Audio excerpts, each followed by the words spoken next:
Hello, everybody. Welcome back to another episode of the Entertainment Roundtable. We're now on episode 7.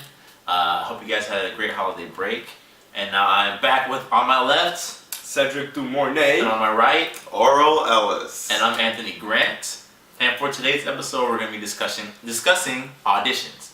Now, when it comes to auditions, we first want to talk about what types of auditions do actors typically get. All right, awesome. The majority of auditions we tend to get is on location auditions. Okay. You know, what I mean is you go into the location and you audition in the room with the casting director, casting assistant, and casting associates. Mm-hmm. Yeah. Secondary, that's getting pretty popular, is self-tapes. Yes. A lot of actors get them, a lot of actors don't like them. And self-tapes, for those who don't know, is essentially you get a breakdown, usually through your agent or through a casting website. And for example, if you actors access, there would be an EcoCast audition, where they'll give you instructions as to how to shoot your self-tape audition. Yeah. Meaning your slate, your character name, as well as whatever lines they expect you to deliver, whether it be in a monologue format or to have somebody reading with you. Third audition would be a Skype audition. Yeah, Yeah. it's rare, but it happens. Yeah. Yeah, it's probably the least popular form of audition, I would say. You don't really see too many, but they do happen. I haven't had one personally yet. Cedric, do you want to share your experience with the Skype audition? Yeah, I mean, I've had Skype auditions before. I've had, I would say 3 or 4 for feature films. Okay. I had one, it was something shooting in Russia.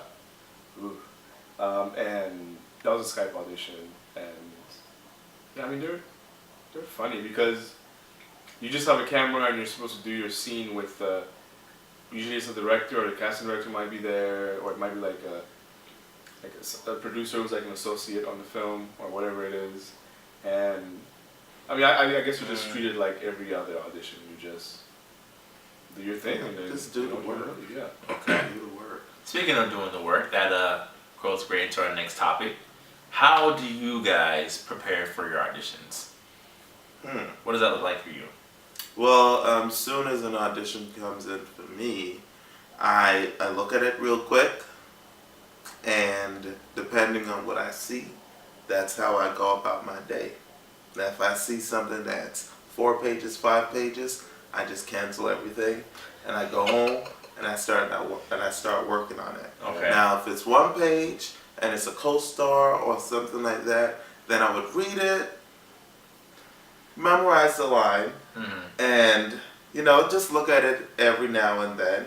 But when I get home, I'll work on it, because some people, they get confused. They be like, "Oh, it's just 1 line. I'm just gonna go in there." But those auditions are the hardest. Yes, I agree. To book. Yeah. I agree. Yeah. So. How about you, Cedric? Well, I mean, as you can see, we were just taping auditions, and we had 4 pages. Yeah. I had 8 pages, and last week I had an audition for this new show, and it was 1 line, and then the preparation is the same. It might be shorter or longer, but it's the same thing. I just rehearsed a few times, and I went in the audition and at the audition room, and I just did it. It was like 20 seconds, and I walked out.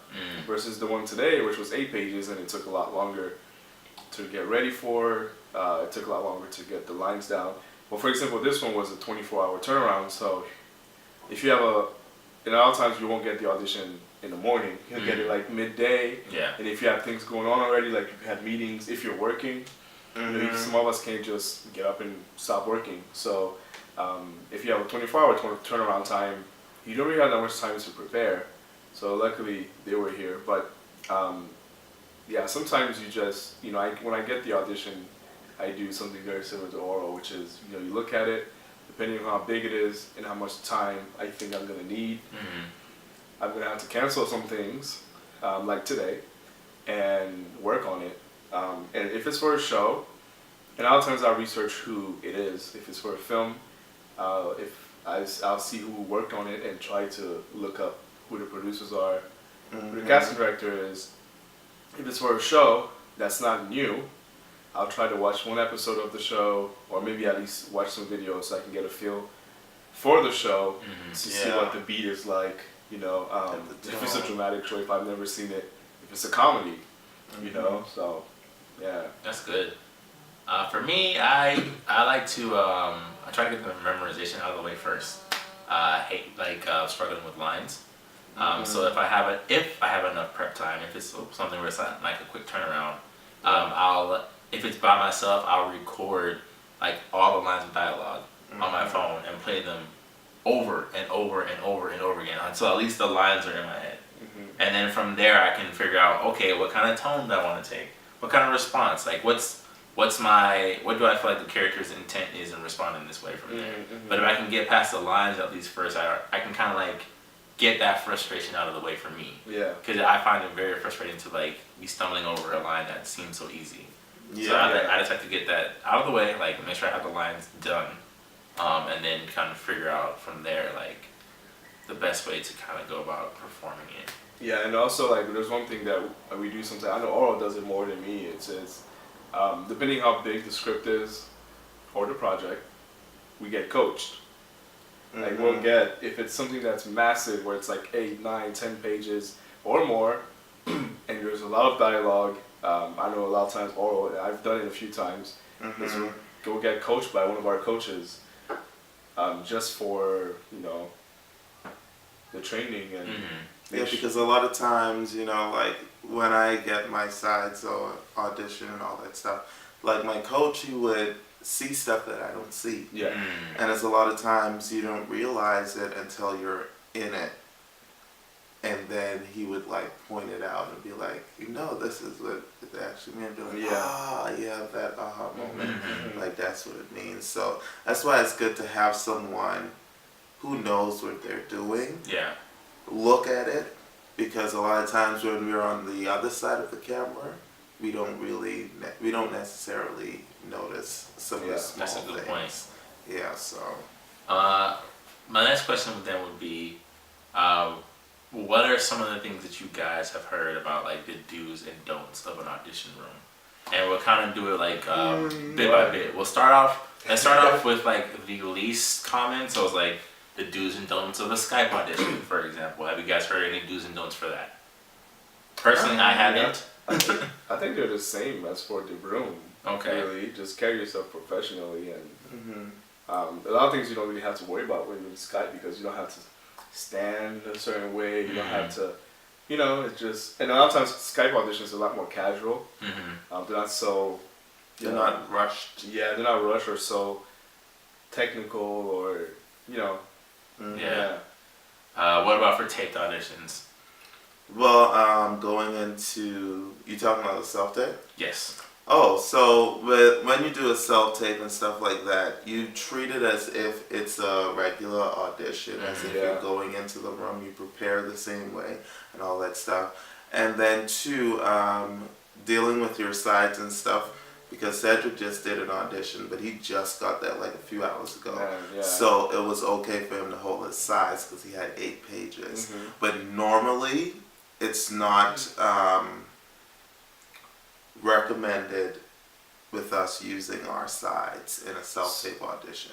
Oh yeah. Yeah. So it just depends. Like that turnaround, that was very fast. It was very fast, and it's a lot of pages too. Yeah. And if I can just throw something real quick, I feel like the reason I was told why you shouldn't want to do sides is because it's a self-tape, there's nobody there to kind of like take in you. Like your eyes really have to be there. They really have to be able to capture your emotions and your entire face on camera. And they can't if you're holding sides. Right. Like there's no one, I think I said it earlier off camera, like the casting director can't vouch for you if all they see is a video and you're like this most of the time. They don't feel anything. I would say what I've learned is a lot of the, people are like, oh, you have to go into the super professional lighting and it needs to be this and it needs to be that. Some of the basic things, your camera is fine 90% of the time. Most people have a decent smartphone camera that will do the job. I would say make sure you have at least decent lighting that, again, highlights your face. Come professionally dressed, depending on the role. And make sure you have absolutely no distractions in your background. Yeah. Don't have any, don't have any posters, Or pictures, paintings. paintings, nothing. Yeah. just a plain background. Plain then- background. Not a black background or a white background if you can help it. Yeah. Because like I know there's always like these people will always tell you, you know, this is what you do, this is what you don't do. Like Anthony was saying, you just have to make sure that every part of your face is clear. Don't put a light over here or over there and then you have a shadow on this side or a shadow on that side. And also, I mean, because I have my friend who's on Grey's Anatomy. He got Grey's Anatomy when he was at Coachella. Jamie Castro, casting director for Grey's Anatomy, or casting, I think she's casting director now, calls him and says, you have your audition. He's like, okay, I'm in Coachella. He does it in his room. It's not that bright, but he kills it because he's great. So, but you just have to make sure your face is visible. There's no shadows because he did it right in front of the sliding door, facing this way, so that all the light was on his face. Nothing distracting, and I know there's a lot of lighting kits for like $100, like 3 different lights. Those are good to buy on eBay or Amazon. But if not, use sunlight. He's right. If you can afford to get yourself some decent lighting, please get yourself some decent lighting. Like, don't, just because you can kind of get away with not having decent lighting doesn't mean you should not invest.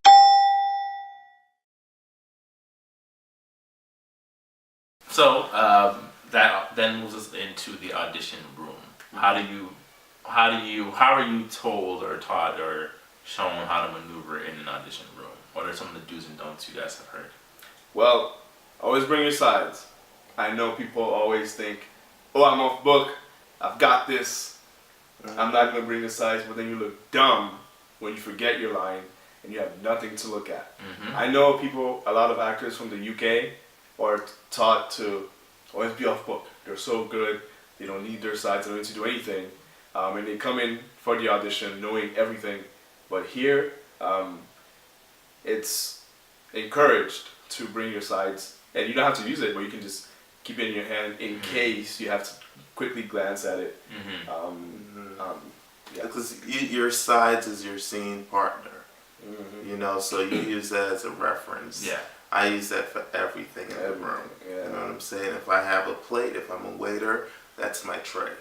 You know, I use it for everything in the room. So you don't want to leave it, because a lot of times the casting director would be like, you know what? Let's start at the middle of scene 2. Yeah. And you're like, what? What? Yeah. Or the top of page 22, and you're like, what? What? So, what is that again? Yeah. So always have your sides. You know, when you go into the audition, these people, they're nice and stuff like that, but you have to still be professional. You know, they're not your friends and stuff like that. You don't need to shake anyone's hand because they don't like that. They don't. And, you know, like us as actors, we try to do everything to please the casting director, see what they like, how it is in their rooms, like what they like in their rooms. And if we worry, it's like so many casting directors, if we worry about all of that, trying to please each casting director, we're going to drive ourselves crazy. So what you have to do as the actor is do the work, prepare, and do you in the room. Yeah. Because we are filling a gap they need. We need to be the piece to their puzzle. You know what I'm saying? So they're not doing us a favor. Yeah. We doing them a favor. And I always hear casting directors always say they want you to do good. Like they want you to book the role. Because then that's one role that they can cross off their list and say, okay, we've booked oral for character named, I don't know, Tyler. Next character. So they want you to do well because it makes their jobs easier. Because a lot of them, they're casting so many shows at the same time. Yeah. It's crazy. Yeah. And you can't be upset. I know I've seen actors get mad when they go shake a casting director's hand and the casting director is like, oh, no, I don't. But I think you have to put yourself in their shoes. I mean, they're shaking. If they were to do that, they'll be shaking hundreds of actors' hands every day. And it's like, the germs. Some actors come in, they're sick. Yeah. They don't want to miss an audition, so they still come in while they're sick. I've done that. I went to an audition for Grey's Anatomy, had a fever, my eyes were bad, and Jamie Castro was like, "Are you okay?" I was like, "No, but it works for the role, you know." And then yeah, so can you imagine? She doesn't want to shake my hand. Yeah, I definitely would agree with you guys. Like, I feel like, again, like, your work should kind of speak to your personality more than you just being polite. Because, not saying everyone's going to be polite, but, you know, like, you being a nice person as a person is not what's going to get you the role regardless. You know, it's not going to be like Anthony came in there and had us all laughing with him as a person. That's why we're going to book him. Like, Anthony had us all laughing within his character, and that's why we're going to book him. Right. You know, like, all that stuff is off camera. Yeah. What's on camera, that's what matters. Exactly. Trying to think if there's anything that I had heard that wasn't mentioned already. Well, I know also, like, people always say, I've heard so many casting directors and just industry professionals say this, is that when you go to an audition, not to worry really so much about booking the role, but going in there, booking the room. Which basically means go in there and kill the audition. Yep. And it doesn't matter if you don't get it, because the producers might they want someone who's a little taller, and you're not. You can't get taller. Yeah. You can't get shorter. But the casting director will be like, you know what? Anthony is great. Let's just bring him back in for this next project that I'm working on. Yeah. Everything. Just book the room, do your thing, kill the audition, and just go home. And forget about it. If you get a call for it, you'll be surprised, like, oh, but just forget about it, do your work, be great, just let it go. I would say don't be afraid to get flustered. I know a lot of times, like, I've heard stories of actors who, like, stumble over a line or whatever, if you're a line, and they just try to kind of keep the ball rolling, and it just gets worse. You know, I think it definitely is a kind of like scenario specific situation. But what I've been told is, like, you don't be afraid to, like, can we just take this from the top? Can we just take this from the beginning of this page or the beginning of the scene? That's your 2 minutes. That's all. Yeah. You know, that's your only time to kind of, like, get in front of them. Like, you want to give the best performance possible, and you trying to stumble through, like, you're missing a word, you're missing a cue. It's not gonna help you as much as you think it is. Rather just reset. Most of the times, if they have the time, they'll be cool with it. They ain't gonna say no. Yeah. They'll be like, okay, yeah, we can do it. You know, and you get that second shot, you better do it. Yeah. And I know one thing that I'm starting to learn, I'm trying to put it into my auditions, I've heard that from friends, is just, one of my favorite actors, Gary Oldman, says that, he's like, treat your auditions like a workshop. Like, don't go in there trying, like I was saying earlier, don't go in there trying to book the role, but just have fun with it.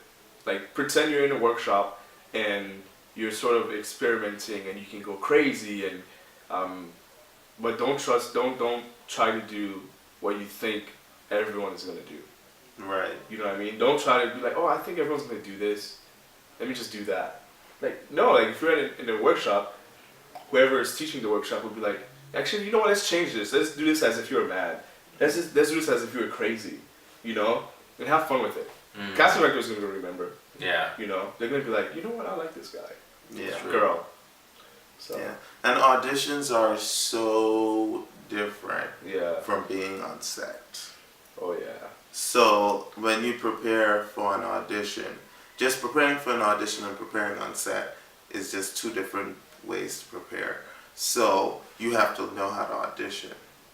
You know what I'm saying? A lot of us struggle with it, especially with anxiety and stuff like that when we get in the room, because we would prepare one thing, and when we go in the room, we don't do what we prepared because we're thinking about everything. Yeah. You know what I'm saying? And that's our time to go in there and perform. Yeah. So auditioning, you just have to really know how to audition, because if you can't audition, you can't get on set.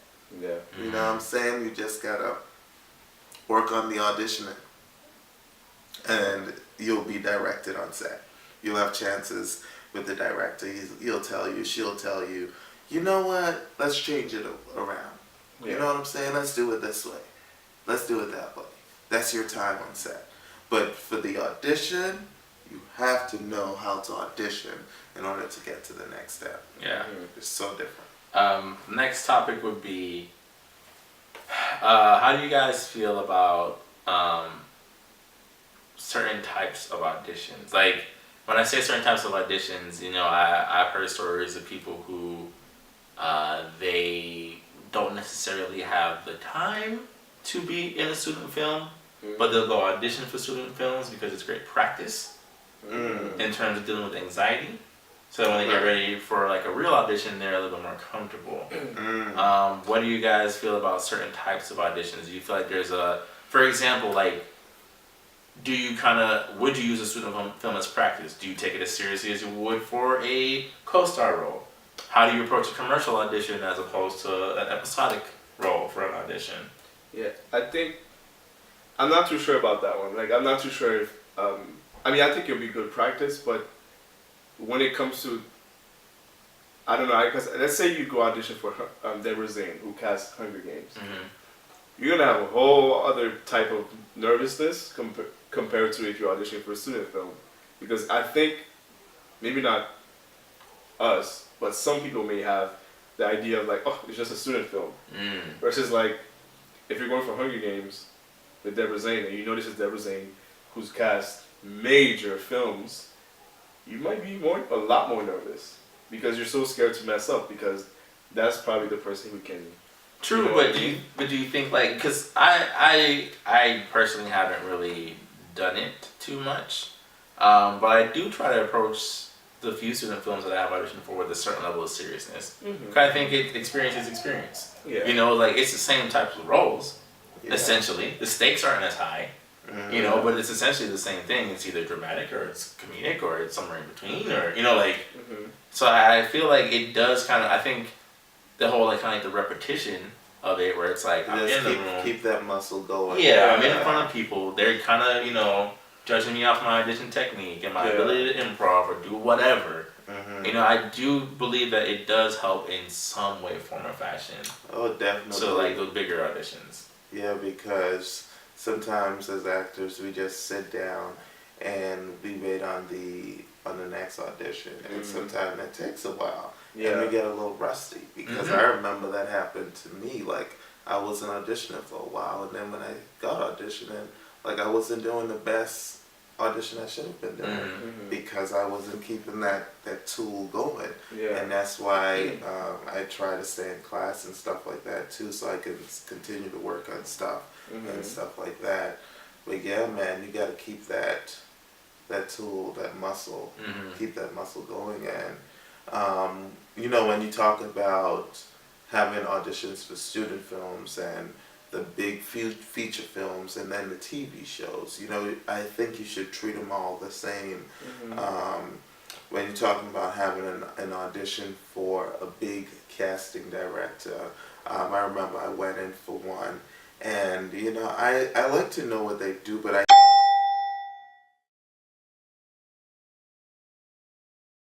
sorry for the technical difficulties. Technical. Yes, I like to know the type of shows and films and stuff they worked on in the past and stuff like that. But I try not to get too much information or too involved, because that does get in your head and stuff like that. Like, oh, this is this person, they did this. You gotta be good. You know, like they're like up here, they're God and all that stuff. And I think I went in for that Tupac movie, and it was cast.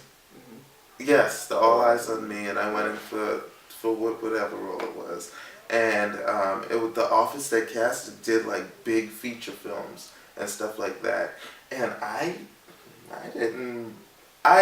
knew some of the stuff they did, but I didn't know to a certain extent. You know what I'm saying? And I didn't really care to know too much. And that, I think that helped me to really prepare and be in the room and be present and stuff, and not thinking about how great this person is or how good I have to be in the front of them. And I think sometimes you just have to approach the work. Like, it's good to know what they've done, but man, you just got to worry about that. The sides you have in front of you. I think also you have to look at it like, what helps me a lot sometimes with auditions is like I feel like every audition kind of puts you at a certain level of like comfort in terms of your talent. You know, where it's like even if it's a big audition, it's like okay, I got in the room for I don't know Black Panther 4, right? It's like regardless of how this goes, it's like I was able to get in the room for Black Panther 4. That's right. Someone acknowledges my talent enough to get me into the room for Black Panther 4. Yeah. Even if I bomb, this is an opportunity. Another opportunity will come. That's why it's so important to book the room. You know, just do your best. Just be, you know, don't worry about it. Yeah, I know it's easier said than done because Lord knows it's like if I got a Marvel movie audition tomorrow, I'd be sweating in places I didn't know I could sweat. But you know, like I still think it'd be like. I still think at the same time it's like, well, I was able to get into that room. You know, like I was able to get to that point. I can get there again, so to speak. I know that's why I know actors who will tell their agents or their managers when they get a big project to black out the amount they're getting paid and to black out who the casting director is, or things like that. I've heard that before, so that they don't get influenced. But then again, once you get into the building, you know what. I mean, if you've been in the industry enough, you start to know who the casting directors are. You know what they've done, and if you've been to their office more than once, you'll know that that casting director has done big projects. And I think a lot of times we try not to get into our heads, but I feel like there's just a little bit of like, dang, this is this person, you know? Yeah. Like, oof, I need to make sure I'm, as much as we try not to, so that we can focus on the work, but I feel like there's just a little bit that's like, yo, we have, you know? Yeah, if I book this, my life is going to change. Yeah, that's true. But, I mean, I think that sums up. Any closing comments you guys want to leave? We didn't really, we talked about theatrical, and there is commercial auditions as well.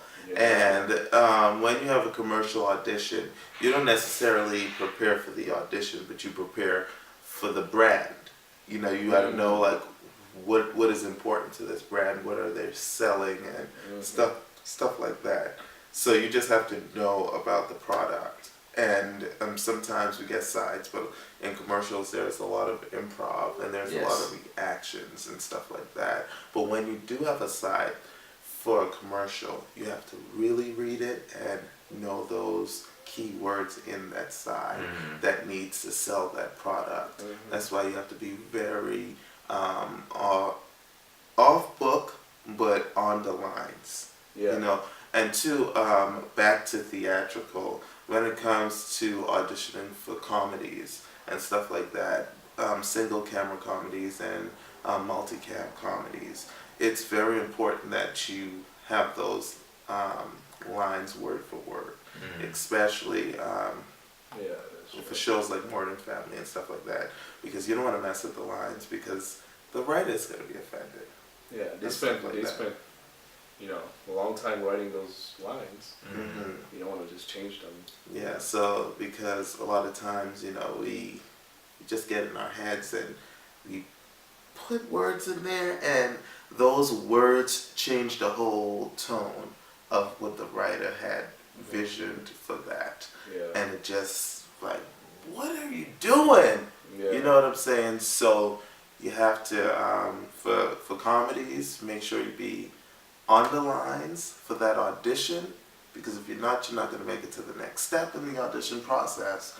And for commercials, the lines and the key words for the product that sells the product, you have to be on that to sell the product, because you're basically the face for that product. You know, so and it's just know what you're going in for, especially for commercials. If you're going in for Oreos, if you're going for Skittles, you need to go ahead and look at their past commercials and see how do people dress, what they look like, how they act in it, how do they sell the product, how do they hold the pizza for Pizza Hut, how do they bite the pizza for Pizza Hut. So you just have to you know, just educate yourself and stuff like that. Yeah, man. Commercials are more fun though. They are. Yeah. It's basically personality. You have to show them who you are. And a lot of times you might go into a commercial and they just ask you to smile. Thank you very much. That's it. And slates as much as I hate them, a slate is an audition in itself, because if you don't have a nice slate, they're not going to continue watching. This is true. This is a very good point. When you slate, this is something I learned very early on. When you tell people who don't know what a slate is. Oh, yes. That was also something I learned very early on. Because I was very confused. I'm like, I didn't know that there was a terminology for it when I first went down here. I thought it was just you introduce yourself and the role. Yeah. But they're like, yeah, do you know how to slate? I'm like, excuse me? Not knowing that I already knew what it was, just didn't know the terminology. So a slate is when you introduce yourself to the camera, or to the casting director, but mostly the camera. And normally it will be your name, the role you're reading for, your height, and depending on what it is, your location. Yes. And sometimes your representation. Yeah, sometimes representation, but mostly it's going to be your name and the role. Right. Always. Example. Hi, my name is Cedric Dumornay. I'm reading for the role of John, and I'm with RCM Talent. Yes. Mm-hmm. But perfect. What I would say about slating is the energy that you introduce yourself with the slate. That's the energy that you need to end your slate with. You need to make sure that if they're like, well, we need you to slate, and then we need a full body shot, that if you are smiling in your slate, you are smiling as they pan your body. Don't be, my name was Anthony. Yeah. As they get my chest and and your faces drops like a blank, you know. Just be a person, you know. Don't be too actory. Yeah, don't pose either, you know. Don't be a character. Yeah, but and you don't even have to be the character you're necessarily going to play. Just have some form of consistency to your slate. Pick some emotional tone and stick with it. Some people do kind of start in their character. That's fine. You know, but that's one of the biggest things with slating. Please, how you start is how you end it. Yes, and when you do start acting, and when you do start the whole thing, you're mostly going to start with commercials. Yeah. So educate yourself on commercials and stuff like that, because you're going to break into that, then you're going to get into theatrical. And another thing also along with slates, a profile. Yes. Yeah. Profile. A lot of people don't know. I didn't know what a profile was in my first audition. But I was a first, because a lot of times we're in the room with a few people. Yeah. So you see them do the profile, and you're like, oh, that's the profile. Yeah. And you go ahead and you do the profile. And all that stuff. They want to see your hands. So make sure you have 10 fingers. Your profile is your acting mugshot. Yeah. Essentially. Basically. That's why it's good to take your classes and just be aware of what you're doing. Yes. All right. Well, once again, thank you guys for joining us for another episode. Be sure to tune in, subscribe. We have a lot more content to cover about the entertainment industry in LA and other aspects of the industry in LA. So once again, I'm joined by Cedric Dumornay and Alice. And I'm Anthony Grant. And thank you for joining us for another episode. All right. Deuces. Peace. We out. Oh God, my feet.